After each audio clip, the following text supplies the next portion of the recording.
Boa tarde, pessoal, tudo bem? Que tiro foi esse, né? Gente, que fenômeno que é esse, né? Vocês têm ouvido? Vocês estão sabendo do que eu estou falando ou não? Ninguém sabe do que eu estou falando, né? Que tiro foi esse? Gente, a cantora Jojo Marontini, que o pessoal conhece por Jojo Todinho, em uma semana, esse hit dela foi parar em primeiro lugar no Spotify, uma semana. Ela ganha cerca de 50 mil seguidores por dia. Hoje ela já tem mais ou menos 1.800.000.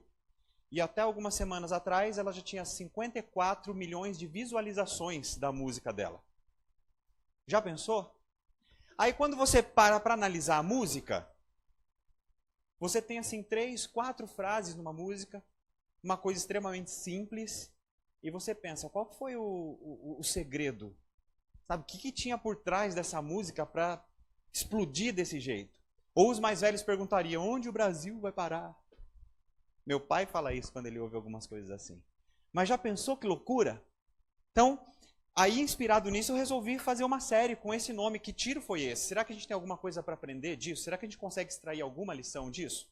Então, como tem a Jojo Todinho, eu vou aproveitar o meu nome que é José e pelo meu bronzeado eu vou ser o Jojo Yakult. Meu bronzeado.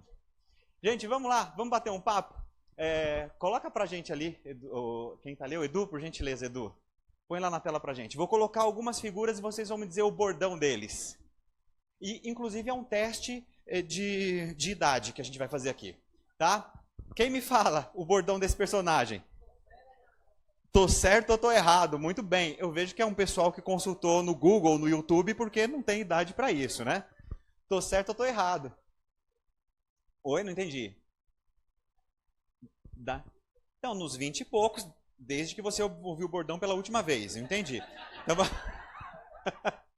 vamos lá, gente. Passa o próximo aí pra gente. E aí?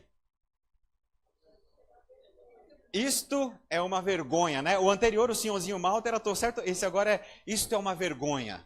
Bota o próximo aí pra gente. E o salário, ó, é ou não é? Próximo. E agora? Dona Jura. Quem fala? Não é brinquedo não, né? O pessoal tá antenado aí. Vamos lá. Próximo. E essa aí? Vocês lembram? O que ela falava? Sou chique bem. É ou não é? Sou chique bem. Vamos lá. Põe a próxima aí pra gente. Temos duas. A primeira figura, o primeiro, é que ninguém tem paciência comigo. É ou não é? E a segunda é o... Isso. Bota a próxima. E essa aí, quem sabe? Tô pagando. Põe mais um aí pra gente. E essa daí? Inxalá. É ou não é? A menininha que gostava de ouro. E essa aí? Beijinho no ombro. Muito bem. E há alguns anos nós fizemos a série Beijinho no Ombro também aqui, né?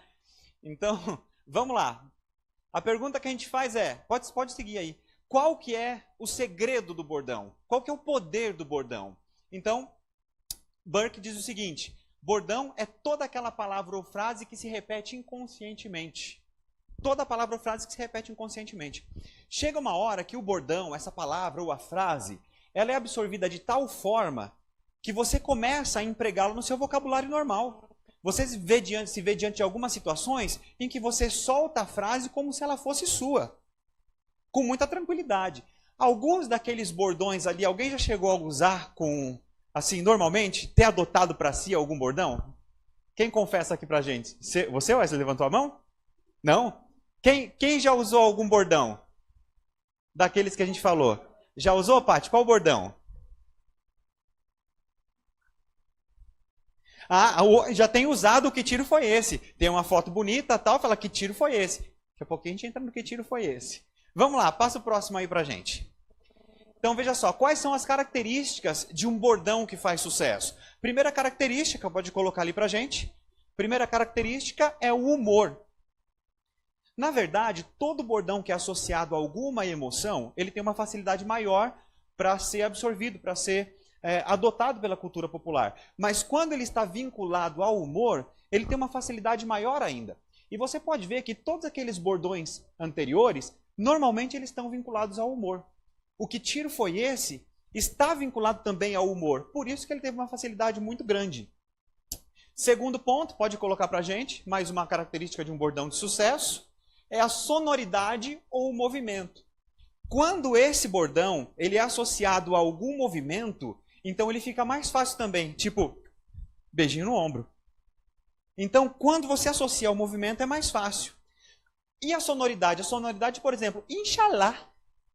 E todo mundo falava, não falava normal, falava no tom que a personagem usava. Agora, quando você junta sonoridade e movimento, aí vira um vírus, né? Todo mundo pega. E o terceira característica do bordão de sucesso, aí tem dois elementos, identificação e imitação. Esses elementos aqui são os mais importantes. Identificação é quando você é representado por aquele bordão. É quando aquele bordão consegue expressar algum sentimento ou ideologia que você tenha que você não conseguiu expressar ainda de uma forma tão eficaz. Quando o bordão vem e encontra com algum sentimento, alguma ideologia sua, você se identifica com ele. Aí você passa por um segundo aspecto, que é a imitação. Então, se o bordão te representa, você se identifica. Ao se identificar, você começa a usar. Então, você começa a imitar. Quantos professores você já viu falando e o salário, depois do professor Raimundo? A maioria. Por quê? Os professores, de fato, ganhavam mal. Então, eles pegaram o bordão daquele personagem porque se identificaram. A partir do momento que se identificaram, eles começaram a imitar. Então, quando a imitação acontece, o bordão atingiu o seu ápice. Agora tem uma coisa que preocupa aí. Significa que, se nós estamos usando alguns bordões com muita frequência, não é porque eu simplesmente achei divertido, não é porque ele tem só um movimento e uma sonoridade muito boas, na verdade é porque ele me representou de alguma forma. Então é possível que você tenha a ideologia representada pelo bordão. Aí você começa a se preocupar, mas peraí, eu estou usando muito o que tiro foi esse. Eu estou usando muito o beijinho no ombro. Então quer dizer que eu já tinha algum sentimento, alguma ideologia representada por esse bordão e eu só expressei agora? Pode ser que sim. Aí a gente começa a imaginar como as coisas estão hoje. Aí a gente começa a pensar como nós estamos nos relacionando ou interagindo com os costumes, as culturas e o mundo atual. Vamos seguir adiante. Olha só, pode seguir? Esse psicólogo, René Zazou, ele diz o seguinte: identificar-se com um outro é tornar-se semelhante a ele por um traço singular e por um conjunto de signos, de sinais comuns. O conceito de identificação se aproxima do de imitação, mas a imitação descreve o efeito no plano de ação. Identificação significa a apropriação do comportamento do outro. Então você passa a imitar. Pode colocar o próximo para a gente? E essa professora ela tem a livre docência dela em linguística, diz o seguinte: o intérprete tem a ilusão de ser dono do seu discurso. Então quer dizer, a impressão que se tem, eu criei um discurso, mas é apenas um ajustamento ideológico. Então já existe uma ideologia, já existe um sentimento, e quando você expressa aquilo, dá a impressão que você é dono, e na verdade não. Na verdade, já teve um movimento cultural, um movimento coletivo, que criou em você esse sentimento, então você passou a expressar, mas você não é dono. É só um ajustamento, é só uma forma de expressão de uma ideologia que já existe. Coloca o próximo para a gente.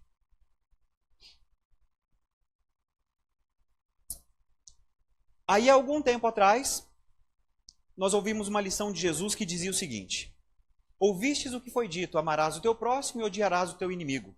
Eu, porém, vos digo, amai a vossos inimigos, bendizei os que vos maldizem, fazei bem aos que vos odeiam, e orai pelos que vos maltratam e vos perseguem, para que sejais filhos do vosso Pai que estás nos céus. Então a gente deixou o bordão um pouquinho de lado, vamos entrar numa lição antiga, que é uma lição de Jesus. Em que contexto essa lição foi dada? Qual que é o contexto? Coloca pra gente, Edu, por gentileza.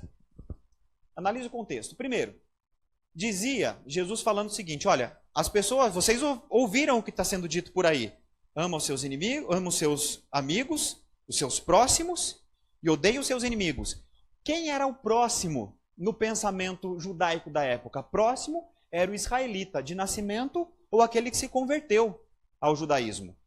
Fora esses, eu não tinha próximo. Só esses eram os meus próximos. Então, quando dizia você precisa amar o seu próximo, eu juntava esse grupo e dizia, para esses daqui eu devo devotar amor. E para os demais? Os demais são inimigos. Para os demais, o ódio. Outro elemento daquele contexto, quando falava odiarás o teu inimigo, isso daí claramente era uma máxima popular. Era um bordão da época. Porque você pode analisar, inclusive, toda a referência que eles tinham de justiça e de lei, e não tem nenhuma norma que autoriza o ódio ao outro. Nenhuma. E nós vamos ver um verso bíblico ali um pouquinho para frente, da chamada lei de Moisés, do Levítico ainda, que não autorizava o ódio ao inimigo. E naquela ocasião eles pretendiam aplicar a lei de Moisés como referência de justiça.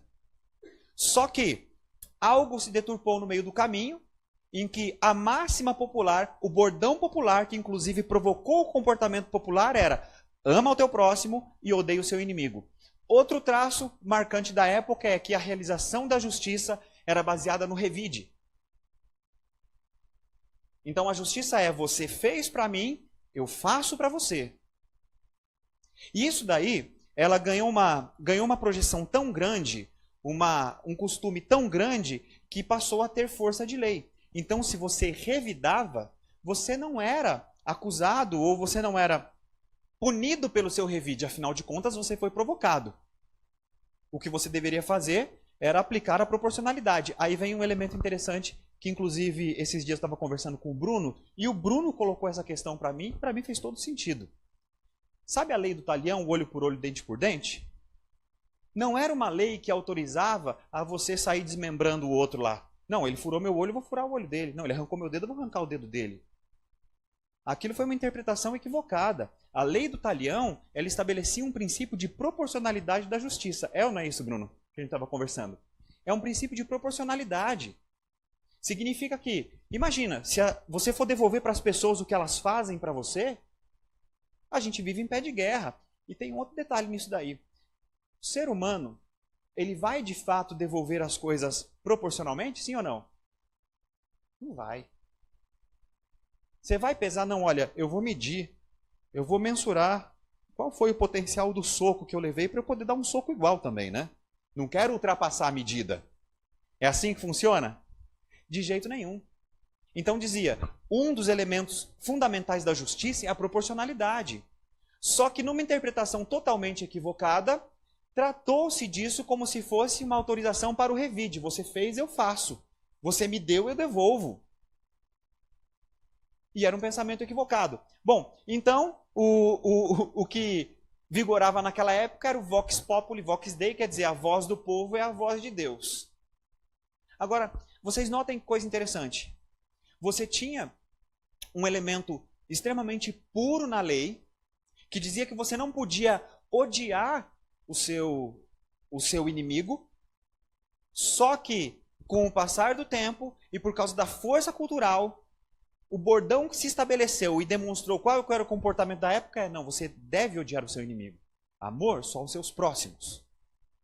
Os seus inimigos, o ódio. Coloca o próximo ali pra gente. Qual que foi o efeito daquela lição de Jesus? Quando Jesus pegou e falou o seguinte, olha, o que eu digo para vocês é que vocês devem amar os seus inimigos, vocês devem orar pelos que vos perseguem. Qual que foi o efeito de Jesus num contexto em que o revide era um sentimento de justiça, em que o ódio ao inimigo era permitido? E aconteceu que, concluindo Jesus esse discurso, a multidão se admirou da sua doutrina. Ou seja, quando Jesus falou essa mensagem que causou esse tremendo impacto, o que o pessoal pensou lá na hora? Que tiro foi esse? É ou não é? A expressão que tiro foi esse é para representar isso mesmo, o assombro, a admiração. sabe? O espanto diante de alguma coisa que veio para causar um abalo. Agora imagina, naquele contexto, quando Jesus fala o seguinte, você deve amar o seu inimigo, causou ou não causou abalo? Que tiro foi esse? Eu imagino que se eles não expressaram isso na época, eles pensaram isso na época e expressaram de alguma outra forma. Coloca para a gente próximo. Acontece que Jesus ele não estava ensinando absolutamente nada novo. Porque lá no Levíticos, na lei de Moisés, que muitas pessoas têm como uma lei dura, uma lei muito severa, dizia o seguinte, não te vingarás e nem guardarás ira contra os filhos do teu povo, mas amarás o teu próximo como a ti mesmo. Eu sou o Senhor. Sabe o que eu acho mais interessante desse verso aqui? O finalzinho dele, quando Deus termina dizendo o seguinte, eu sou o Senhor. Sabe por que Deus terminava algumas lições dele com esse eu sou o Senhor? Para dizer que naquela lição, o cumprimento daquele mandamento estava totalmente vinculado à própria identidade de Deus. Então ele dizia, olha, você não vai se vingar, você não vai guardar ira contra os filhos do teu povo, mas você tem que amar o próximo. Eu sou o Senhor. Então ele dizia, faz parte da minha identidade agir dessa forma. Então eu quero que você haja dessa forma também.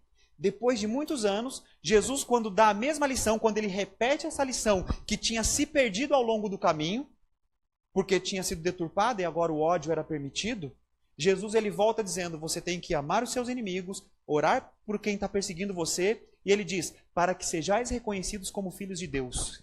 Ou seja, se você ama o seu inimigo, se você ora pela pessoa que está te perseguindo, então você tem a identidade de filho de Deus. Esse é o traço marcante de quem é filho de Deus.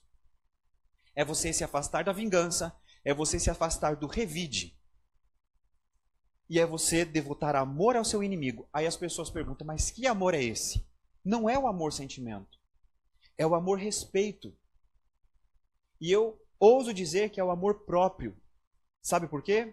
Porque você tem uma personalidade, uma identidade tão definida e tão marcante que não é a atitude do outro que vai fazer com que você mude os seus princípios, que você mude o seu comportamento. Bom, vamos seguir adiante. E hoje, como as coisas estão hoje? Nós percebemos então que no passado nós tínhamos uma norma muito pura, dizendo, você não pode se vingar, você não pode odiar. Com o passar do tempo, isso mudou de tal forma que inclusive virou um bordão. Ama teu próximo e odeia o teu inimigo. Mas que incoerência uma coisa com outra, né? Mas que discrepância, pois é. Mas com o dinamismo da sociedade, algumas lições se perderam. Jesus vem então não para ensinar algo novo, mas vem para resgatar uma lição muito antiga. Ora pelos seus inimigos, não odeie, não se vingue, não revide as coisas. Ora pelas pessoas que estão perseguindo você, ame o teu inimigo. E Jesus parou. E de lá para cá, gente? Como que vocês consideram? A lição de Jesus continua sendo praticada ou de alguma forma se perdeu de novo? O que vocês acham? O que vocês acham? Hoje é olho por olho, dente por dente? O que vocês acham? Sim ou não? É olho por olho, dente por dente? Não, né? Hoje a gente não pode fazer justiça com as próprias mãos. Hoje a gente não pode devolver na mesma medida. Hoje, se alguém faz alguma coisa contra você, você deve adotar os meios legais para ter a reparação daquilo. Então quer dizer que hoje está tudo certo? A lição de Jesus está sendo praticada numa boa, sim ou não? Não? Vocês acham que não mesmo? E por que será que não? Será que entrou alguma outra ideologia? Será que nós temos algum tipo de bordão que demonstra o comportamento da sociedade atual? Sim ou não? Temos algum bordão? Pode colocar lá. Passa a próxima tela para mim, por favor. Olha só o texto que eu coloquei aqui para vocês. Que tiro foi esse? Que tiro foi esse que está um arraso? Samba na cara da inimiga. Vai samba, desfila com as amigas. Isso aqui é um bordão, é ou não é? Representa um sentimento da sociedade, sim ou não? Representa, senão não teria explodido como um fenômeno fantástico. E eu pergunto para você, isso daqui representa a lição que Jesus ensinou e que ele veio restaurar, sim ou não? Mas ao mesmo tempo, aqui está falando para eu odiar o meu inimigo? Para revidar? Só sambar na cara dela. Sambar na cara dela é uma força de expressão, é ou não é? Samba na cara. E agora, então, qual é o sentimento que é representado por essa frase aí, por esse trecho da música? Você consegue imaginar? Passa o próximo pra gente. E você vai preencher aí no seu guia de mensagem. Há um incentivo claro, há um tipo ardiloso. Ardiloso por quê? Porque é muito sutil, porque é enganador. Um tipo ardiloso de vingança nesse trecho da música. Nesse sentimento social. Não estou acusando a intérprete, não, de forma nenhuma. E esse sentimento ardiloso de vingança se chama, você pode preencher aí no seu guia, altivez. Altivez. Então, para a gente pensar na cronologia, nós tínhamos uma lei pura dizendo: você não deve se valer da vingança, você deve amar o próximo, você não deve odiar o seu inimigo. As coisas se perderam e falavam: não, você pode odiar o seu inimigo mesmo. Olho por olho, dente por dente, você deve revidar as coisas que fazem, porque isso é legítimo. Jesus vem e restaura a pureza inicial e diz: não deve odiar o seu inimigo, você não deve se vingar, você deve orar pelas pessoas que vos perseguem. E agora, de Jesus para cá, nós não temos mais o olho por olho, dente por dente, mas nós temos um outro sentimento de vingança, que é tão nocivo quanto aquele primeiro, que se chama altivez. E altivez é o quê? Coloca ali pra gente a próxima, você vai preencher aí no seu guia também. Altivez é a manifestação do orgulho ofendido. Manifestação do orgulho ofendido.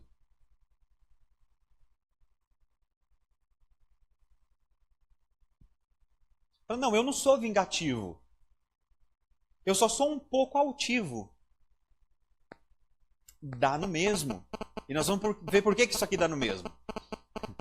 Coloca lá o próximo pra gente.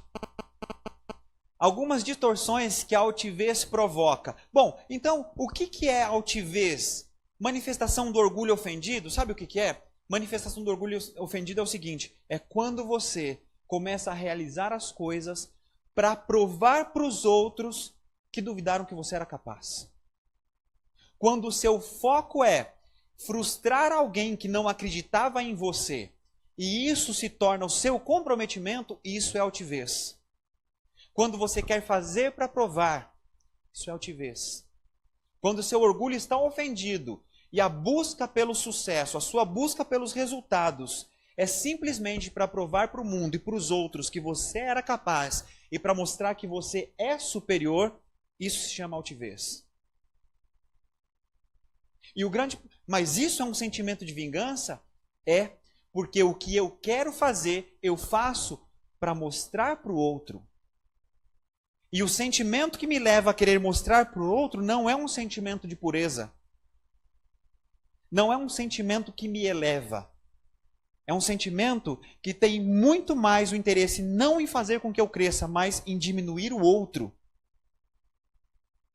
Essa é uma das distorções. Vamos colocar uma distorção na autoimagem. O altivo, ele torna-se autossuficiente. Autossuficiente por quê? Porque Deus diz: você não pode odiar o próximo. Sabe, você não deve fazer as coisas pelos outros, mas você deve fazer as coisas como se você estivesse fazendo para mim. Só que a partir do momento que o seu foco é provar para o outro, ao mesmo tempo você se distancia do que Deus pede e você precisa confiar só em você para atingir os seus resultados. Então você se torna autossuficiente. Não, é o que eu penso, é o que eu quero, é a minha estratégia, é como eu vou resolver o meu problema.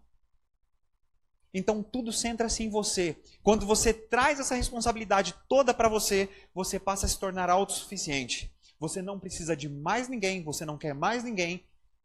E você passa a ter inclusive uma distorção na imagem do próximo. Pode colocar para a gente ali.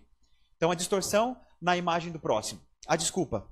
Um verso bíblico para representar essa primeira fala que a gente teve. Não te vingarás, nem guardarás ira contra os filhos do teu povo, mas amarás o teu próximo como a ti mesmo. Eu sou o Senhor. Olha só que coisa interessante. Você passa a ter um problema com a sua identidade. Lembra que nós falamos um pouquinho no começo sobre a identidade? Que agir dessa forma significa você preservar a sua identidade de filho de Deus.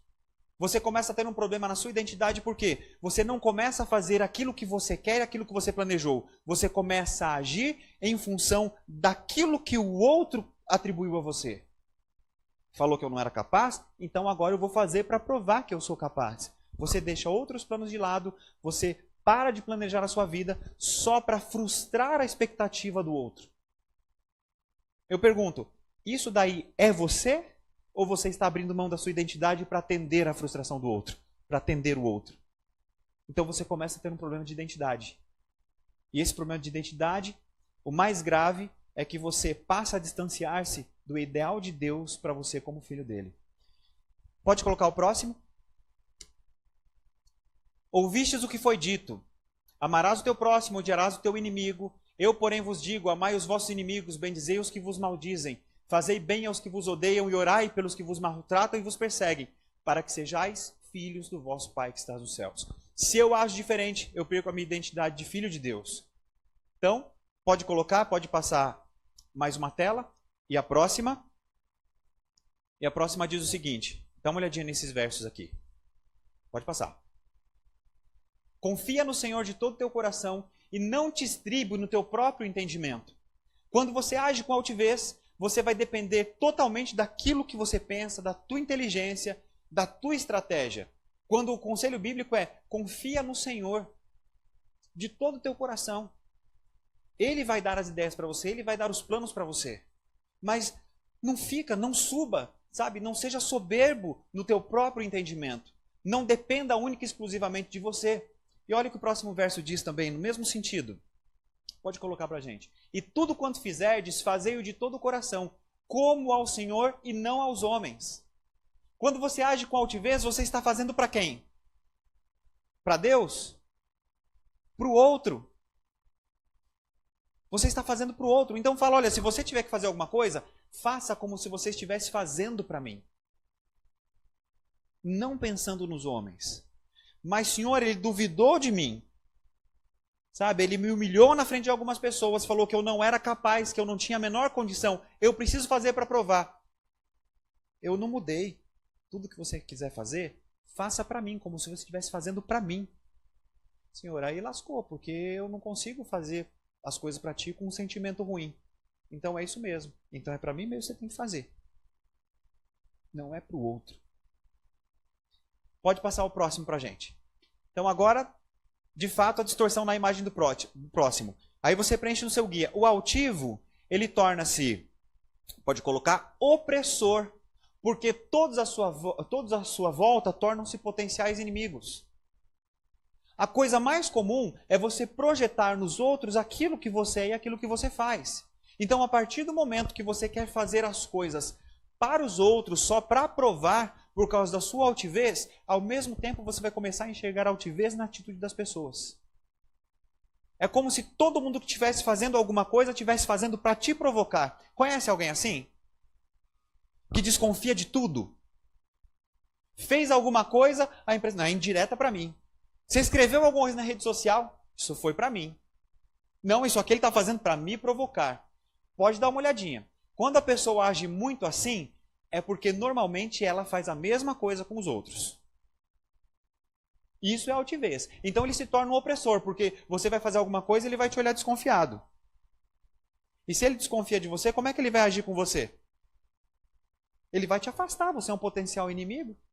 E se ele estiver numa posição superior à sua, ele vai te oprimir. Porque o altivo, ele quer ficar superior. Então, para isso, ele precisa diminuir algumas pessoas. Então, ele se torna um opressor. Coloca o próximo ali para a gente. Olha o que diz. Ouvistes o que foi dito. Amarás o teu próximo e odiarás o teu inimigo. Para Sabino está repetindo esse negócio de novo. Gente, quem sabe isso vira um bordão. Por isso que eu estou repetindo mesmo. Eu, porém, vos digo, amai a vossos inimigos, bendizei o que vos maldizem, fazei bem aos que vos odeiam, e orai pelos que vos maltratam e vos perseguem, para que sejais filhos do vosso Pai que está nos céus. Gente, quem sabe hoje a gente sai com esse bordão aqui na cabeça, por isso que a gente está repetindo. E é isso mesmo. Então, para você não se tornar um opressor, para você não olhar para as pessoas à sua volta e desconfiar e achar que todo mundo é um inimigo, todo mundo quer ver você pelas costas, o que você precisa é disso. Ama o teu próximo. Não abra mão da sua identidade como filho de Deus. Não deixe as pessoas definirem como você vai agir e como você vai viver. Viver em função do outro é a pior coisa que tem. Porque chega uma hora que as coisas acabam, o outro vai embora, o outro não existe mais, o outro não se importa mais e você se tornou quem? Durante anos. Você perde a sua identidade, você não sabe mais quem você é. Porque você só sabe viver para atender os reclames do outro. Coloca o próximo para a gente. Então, a terceira distorção provocada pela altivez é uma distorção na leitura da intenção alheia. É claro, se eu enxergo todo mundo como inimigo, então pode colocar. O altivo enxerga conselhos como críticas e estas como inveja. Você quer dar um conselho para uma pessoa altiva, ela vai achar que você está criticando. E se você está criticando, é porque você tem inveja dela. Aí, se você desconfia que a pessoa tem inveja de você, o que você faz? Se afasta. Se você está numa posição superior, você faz o quê? Oprime. Gente, isso que eu estou falando até agora aqui, faz sentido? Sim ou não? O que vocês acham? Faz ou não faz? Vamos lá, pode seguir. Então, olha só esse trecho que fala do conselho. Quando não há conselhos, os planos se dispersam, mas havendo muitos conselheiros, eles se firmam. E a Bíblia diz, ninguém consegue viver isoladamente porque ninguém tem uma visão completa a respeito do mundo e das suas relações. A gente precisa de conselhos. A Bíblia diz que é na multidão de conselhos que está a sabedoria. Pode seguir o próximo, olha o que diz. Como vencer a altivez? Como que a gente vence a altivez? Como que a gente aconselha alguém que vive nessa situação, nesse ciclo? Diz assim, primeiro, uma análise sincera em oração. É você buscar aquele que diz que você não deve ser altivo e que você não deve odiar o outro. Bom, se Deus me aconselha dessa forma, Ele deve ter o remédio ou o caminho para eu parar de agir dessa forma. Como que eu faço para buscar a Deus? É uma análise sincera em oração. Olha o que diz esse verso aqui. Sonda-me, ó Deus, e conhece o meu coração. Prova-me e conhece os meus pensamentos. E vê se há em mim algum caminho mau e guia-me pelo caminho eterno. Eu tenho uma predileção por esse verso porque ele esclarece tanta coisa. Ele diz o seguinte, o caminho do mal começa no pensamento. Ele fala, olha, Senhor, sonda-me, conhece o meu coração e prova os meus pensamentos.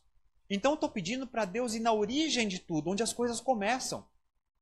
Vai lá no meu pensamento, consulta o meu pensamento e agora vê se aquele meu pensamento vai me levar por algum caminho mau.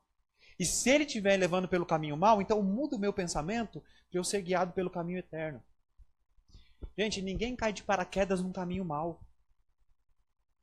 O caminho mau, quando as coisas se materializam para o mal, quando eu estou agindo de forma má, pode ter certeza que tudo isso começou num pensamento mau.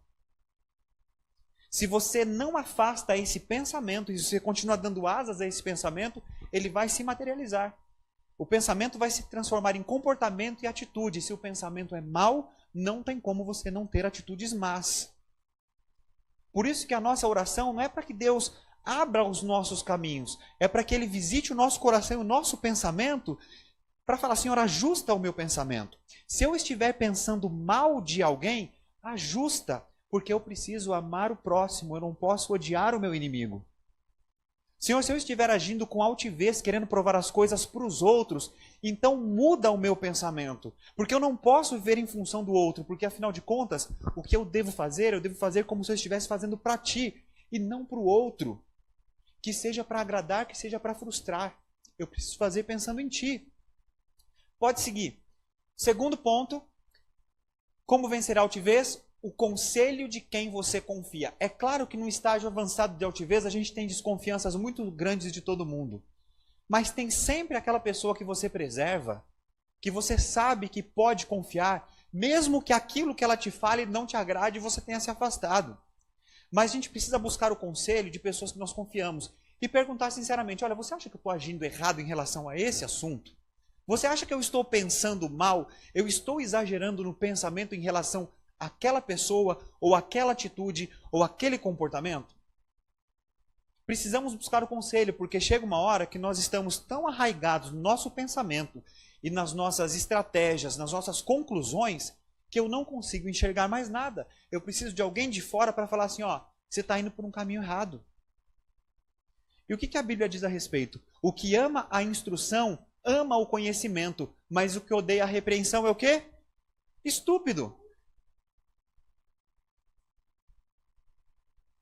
Olha, quer fazer um inimigo? Fala a verdade para ele. É ou não é?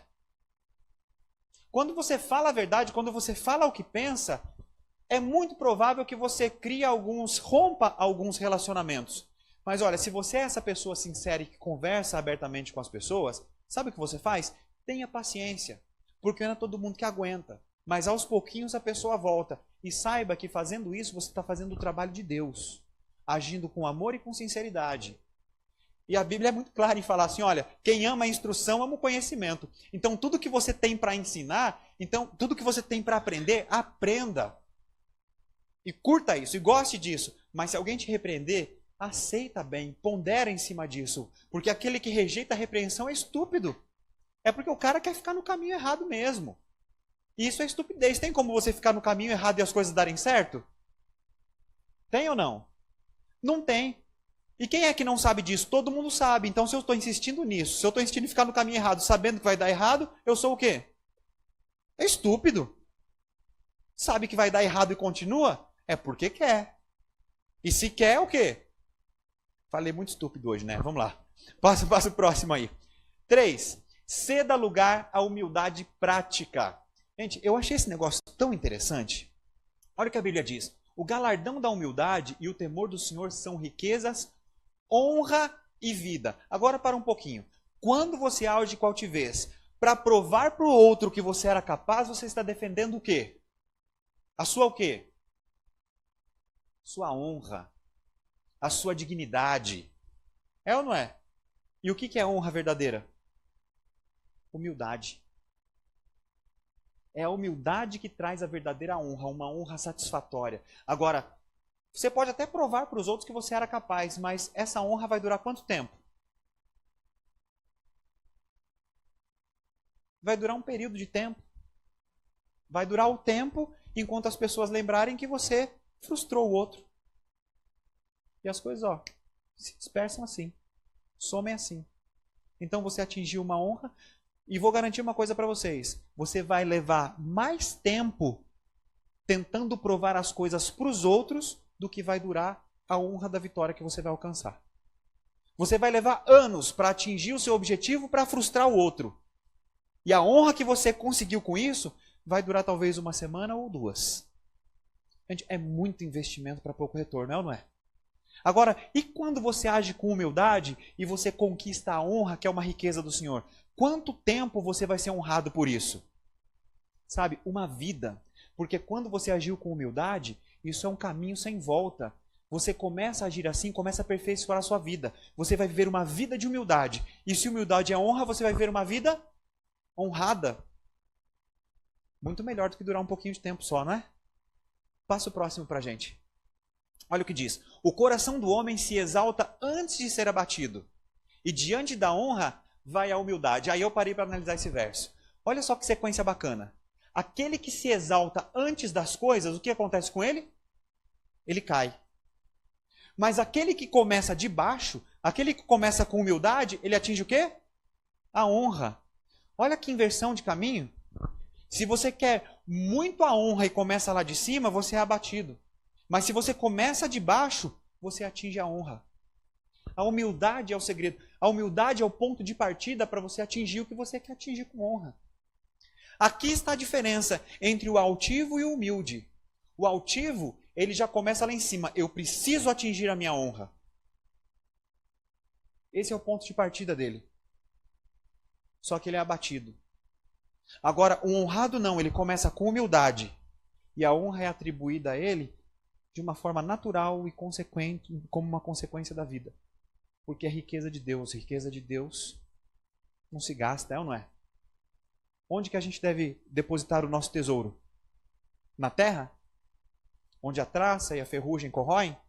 Que é o que diz o verso bíblico? Ou nós devemos depositar o nosso tesouro no céu? Onde o ladrão não rouba, onde a ferrugem não corrói, onde a traça não faz nada com ele? É exatamente isso. Quando a gente começa com humildade, isso é riqueza de Deus. Riqueza de Deus ninguém tira de você. Aí você atinge uma honra verdadeira, uma honra satisfatória. Próximo. Eu quero propor para vocês um desafio. Pode tirar. Eu quero propor para vocês um desafio para essa semana. O desafio é o seguinte. No seu guia de mensagem, Tem aqui, ó, isso aqui depois para você ler tranquilo em casa, tem o que você tem a ganhar em agir de forma humilde, ou de se desfazer, se desprender da altivez. Aqui diz, olha, você vai ter um sabor especial nas suas vitórias. Afinal de contas, você vai atingir as coisas por você mesmo, fazendo como se fizesse para Deus. Você será um melhor ouvinte, sua companhia será mais agradável, você terá apoio e dará apoio, você vai ter mais confiança, você será muito mais tolerante com as pessoas. Você vai comemorar as pequenas coisas. Gente, olha só que coisa interessante. O altivo, ele só comemora quando ele atinge o resultado lá no final. Agora eu pergunto, se demorar muitos anos, ele vai viver sem comemorar as pequenas vitórias, porque ele já está olhando lá no final. É ou não é? Agora, quando a gente age com humildade, cada conquista tem um sabor especial. E a gente começa a valorizar as pequenas coisas, as pequenas vitórias que a gente tem na vida. Aí você fala, nossa, como é que aquela pessoa é tão feliz? É porque ela consegue enxergar as coisas pequenas e ver bênçãos nas pequenas coisas. Às vezes, a gente não enxerga a mão de Deus atuando nas pequenas coisas porque eu estou muito focado em atingir as coisas grandes. E enquanto uma coisa grande não acontece, eu não sinto que é uma manifestação de Deus. Mas agora, quando eu começo com humildade e fazendo as coisas para Deus, cada pequeno passo eu comemoro. Só que vida boa é essa de você comemorar cada coisinha pequena? Você vive feliz. Aí tem uma coisa interessante também nisso daí. Olha só que bacana. Quando fala que a soberba e a altivez precedem a queda. Imagina. De repente você está se empenhando em provar para os outros o que você é e o que você faz. De repente a outra pessoa que você quer frustrar não está mais se importando com isso. Ou de repente essa pessoa morre. Ou ela vai embora. Ou ninguém lembra mais do assunto. Aí você chegou lá no final e beleza, você adotou um estilo de vida de provar as coisas para os outros. Chegou lá e provou. Acabou. Se perdeu no meio do caminho. Eu pergunto, assim que você acabar de provar, quem que você é? O que você vai fazer dali para frente? O grande problema é que você aprendeu a viver para frustrar a expectativa alheia. Você não tem outra expectativa alheia para frustrar. O que você vai fazer da sua vida daqui para frente? Você agiu assim, você viveu assim, você adotou isso como estilo de vida. E agora? Aí quando você não tem ninguém para frustrar e você não sabe mais como viver, o que você vai fazer naturalmente? O que você acha? Você vai procurar uma outra encrenca para outra pessoa também provocar a sua altivez e você vai ter um novo objetivo de vida. Agora é frustrar a outra pessoa. E vai chegar uma hora, gente, que o ser humano é assim. Se eu não tenho nada para fazer, eu vou procurar alguma coisa para fazer de acordo com o meu estilo de vida. E se minha vida foi frustrar os outros e não tem ninguém mais, eu vou arrumar uma encrenca para frustrar outra pessoa. Você conhece alguém que é aquela pessoa que é movida à discórdia? Conhece ou não? A gente fala assim, parece que não aprende, porque acabou uma encrenca, resolveu um problema aqui, já está arrumando outra. Conhece? Sabe por quê? Porque a pessoa viveu tanto para resolver encrencas dela, que chega uma hora que ela resolveu e ela não tem outra, ela não sabe mais como viver, porque ela não viveu de outra forma. Acaba virando um vício. E não é nem por mal, é porque virou o estilo de vida. O estilo de vida é assim, arrumar encrenca, resolver encrenca. Não tem outra encrenca para resolver, vou arrumar mais uma, eu arrumo mais uma, aí depois que se resolve eu não sei mais o que fazer, eu arrumo outra. É assim que acontece com a altivez.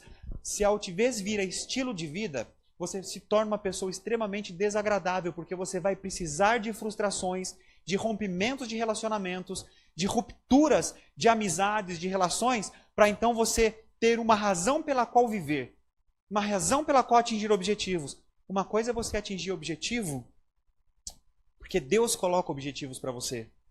Outra coisa é você atingir objetivos partindo da busca de um sentimento negativo que é frustrar o outro, que é provar para o outro. Esse é o problema da altivez.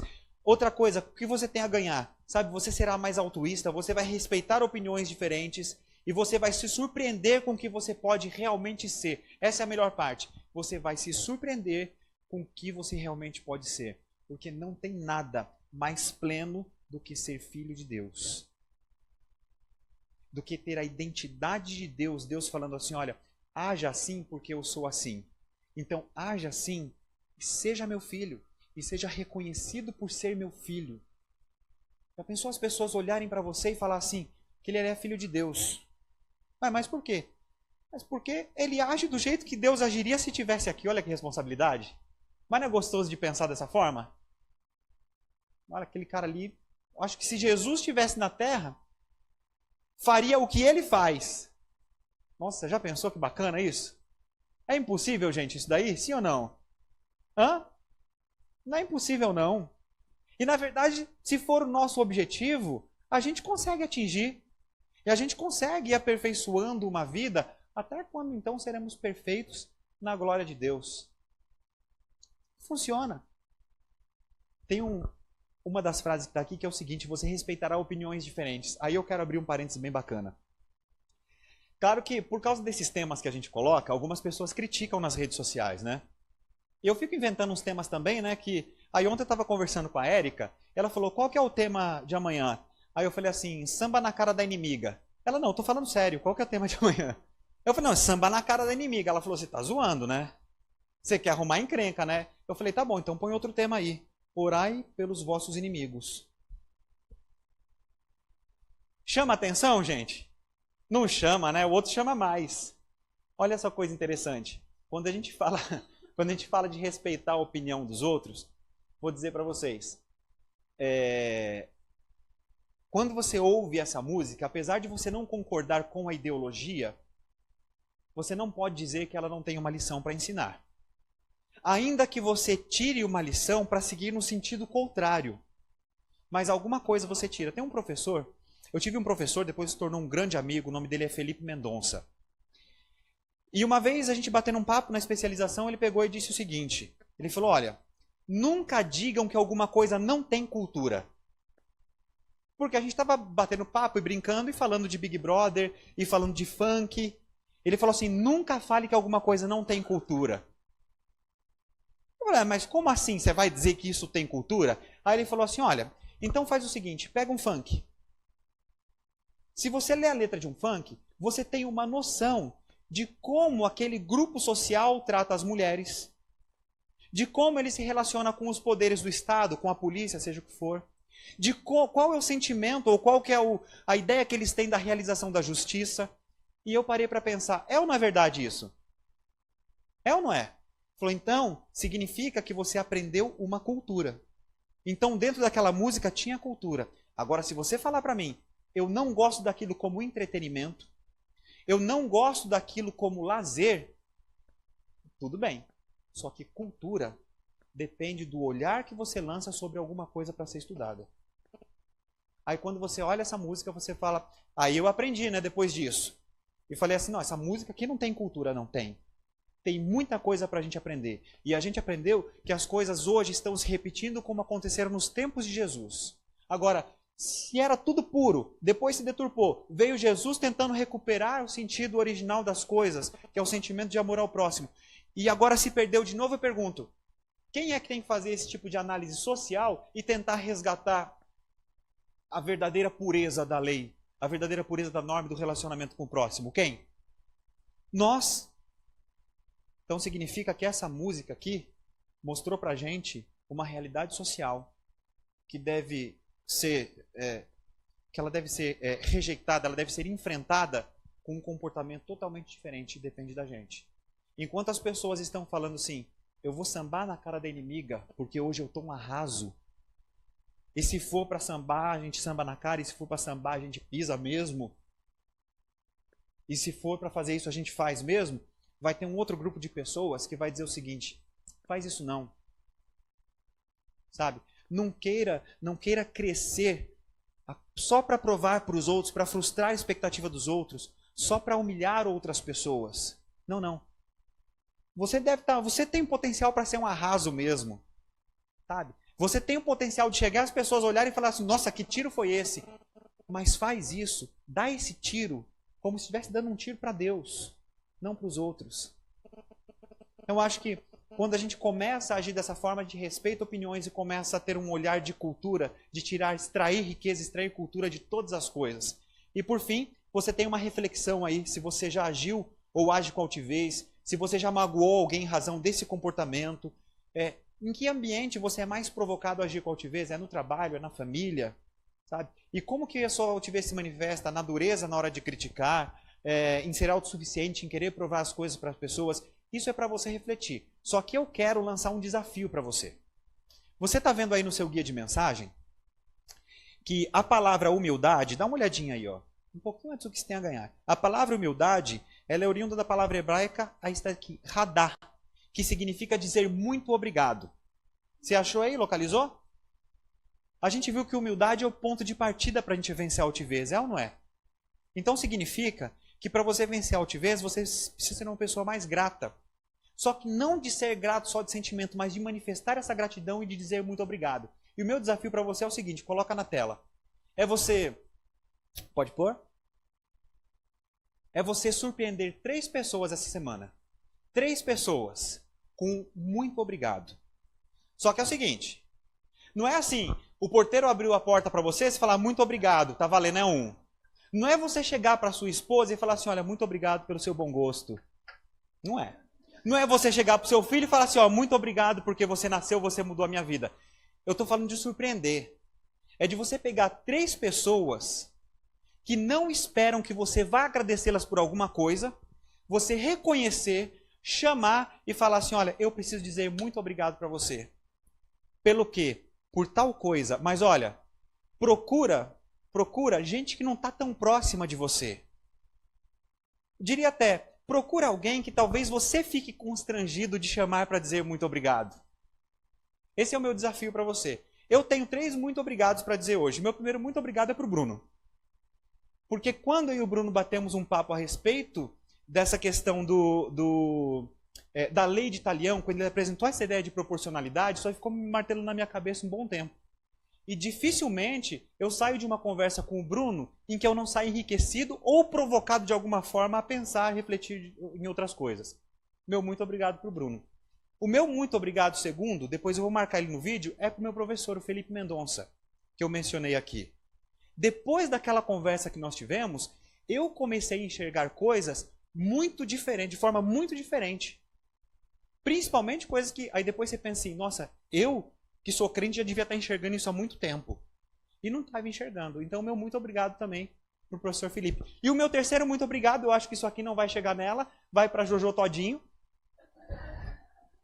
Porque se não fosse a letra da música dela, se ela não tivesse a coragem de enfrentar esse tema, talvez ela nem tenha tido esse pensamento que eu estou tendo, mas se não fosse a letra dela, eu não teria sido provocado a refletir sobre isso. Isso daí pode mudar a vida.